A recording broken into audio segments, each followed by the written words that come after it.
Okay. So, what is your name? My name is Biham Su. And which city is this one where we are walking? We are walking around Abu Dhabi. How long you have been living in this city? I got here in early September, so this is month 6, almost. How do you find walking in this city? I love walking in this city. Uh-huh. Yeah, I walk around here by myself. I walked back to my home from around the block at 11 o'clock at night. Mm-hmm. No problem. No problem. And it's not true in Los Angeles. I don't walk in Yeah. Los Angeles. Uh-huh. How do you describe your relationship with the city as a foreigner? That's a good question. We're all foreigners in this city, right? This country is 85% people on 2-year temporary visas. Uh-huh. And it's actually kind of a rare sighting when you catch a glimpse of the local folks in their bodies. When we first got here, the security guards on campus were very suspicious of me. They would ask me a lot of questions every single time I entered a building, and I would have to show ID every single time. And I was really surprised, and I was telling 2 of my friends. One of them is from Jordan, and the other is Palestinian Egyptian. And she said, oh, it's because they think you're Filipina. So they read that here as working class, Mm-hmm. which was so strange to me because that's not really how you experience, I think, being an Asian American woman in the U.S. So you think ethnicity is very classified, like it's very classified in a way that it kind of speaks of your class in your labor situation? Yeah, Or, and it's interesting because there's actually such a huge range, right? Like when you think of the folks who are out here working construction, I think a default assumption is they're Pakistani, or when you think of folks who are cleaning, you might assume that they're Filipina. And I think that was what my friends were telling me, security guards assumed when they saw me. They thought, well, you read as some sort of Asian, and the one we're used to is Filipina, so that means you are here to clean, or Yeah. something like that. Uh-huh. But there's actually such a huge range. So especially I think when I look around the office in terms of the administrative staff, it is a lot of the same folks you would read as blue-collar workers. Mm-hmm. Yes. But yeah, the formation of ethnic kind of labor niches here is very interesting. And then do you think walking as a person of color makes any difference? Because that's something that I'm so used to live in a place as a, Yeah. where, like, this codification of race Yeah. is like implemented in Right. so many ways, but here actually also Emirates have Right. color, right? So they're not white, as I understand in my, in the situation where I'm coming from, class and race Yeah. going along. the Right, same- they intersect. I think it's strange here to think about what it means to be when I would identify as a woman of color walking in the U.S. But here, I think many of the folks you'll see in public spaces are what would be considered in the U.S. folks of color. So where you will see white folks, for example, is in one little area of the Corniche, all the way on that end where we were coming from. But otherwise, you walk around and there's a lot of brown folks, or folks who look like they're from continental Asia, like me, or from around this region, or from Africa. Do you feel like there is some places where you are inaccessible,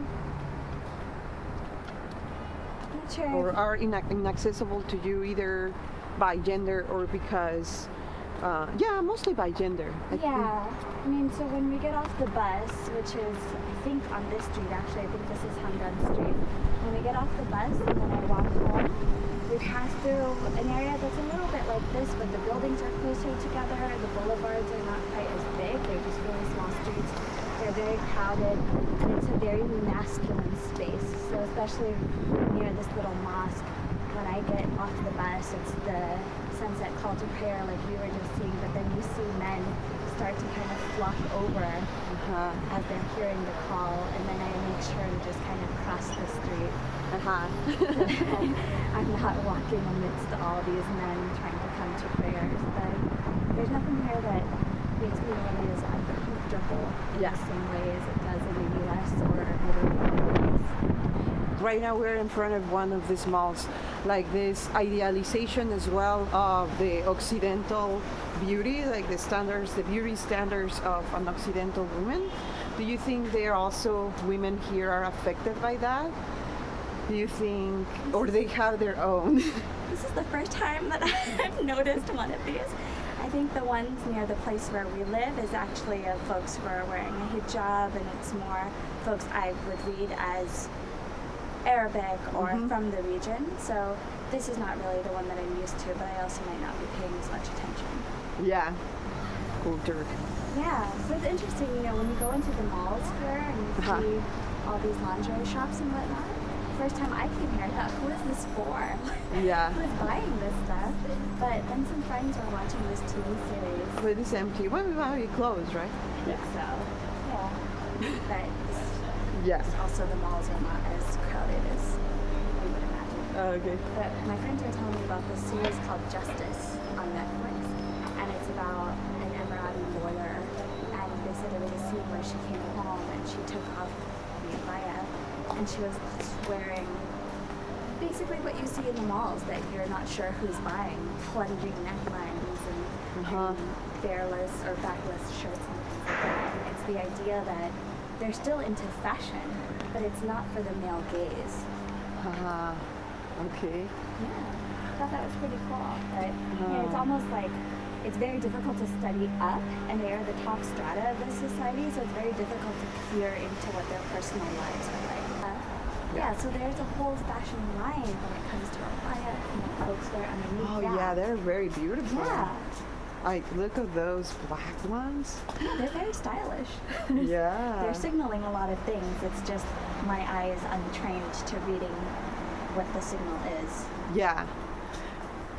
I think something about this place and the nature of the folks who come here invites openness. We've certainly had that experience of the folks who come here are, for the most part, not from here. Yes. They're from all over the place, and so to take on this great adventure requires a level of, I think, interest and curiosity about the world.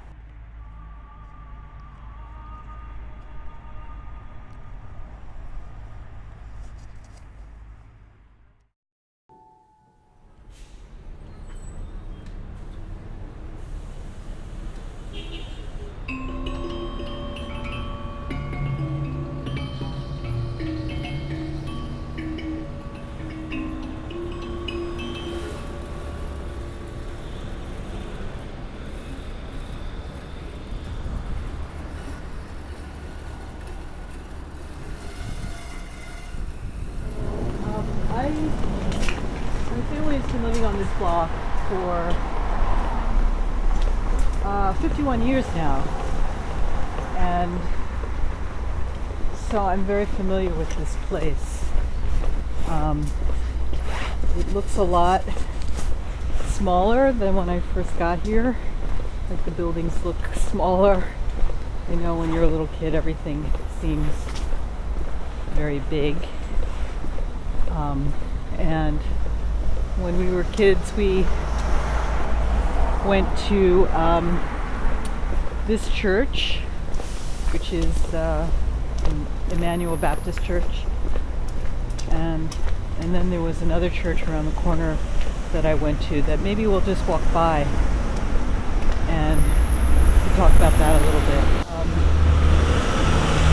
I feel very safe. I'm a New Yorker, so I feel very safe on the street, but I don't think that was always the case, because I think I remember being harassed and spoken to on this street. I remember I was a very kind of little serious kid, and I remember these men would pass by and say, "Smile!"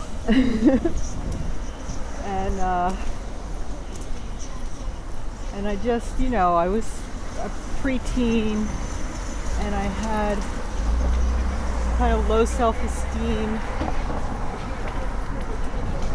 and I thought I was unattractive and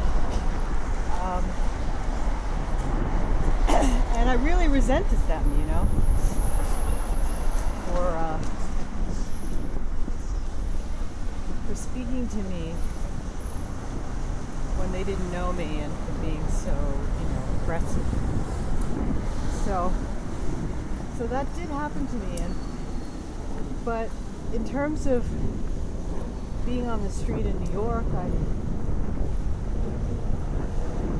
it's funny, but I just never quite absorbed all the fear that everybody felt.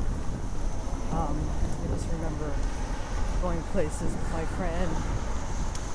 best friend, when we were 15 or 16.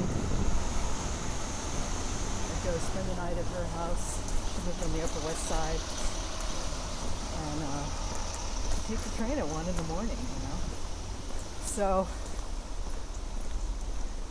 So I have kind of different perspective. Sometimes I think people who are from the city, they kind of know how to walk and how to act like everything's familiar and they're kind of in charge. And maybe I have that, I don't know. But I moved back here 5 years ago and I moved back into the house that I grew up in. After living in Bed-Stuy and Crown Heights, this would made a full circle back to this room.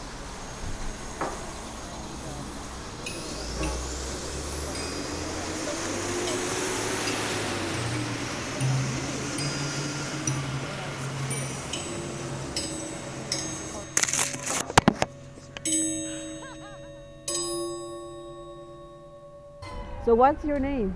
Oh, okay. So my name is Wallace Johnson, and this is Clinton Hill. Yeah.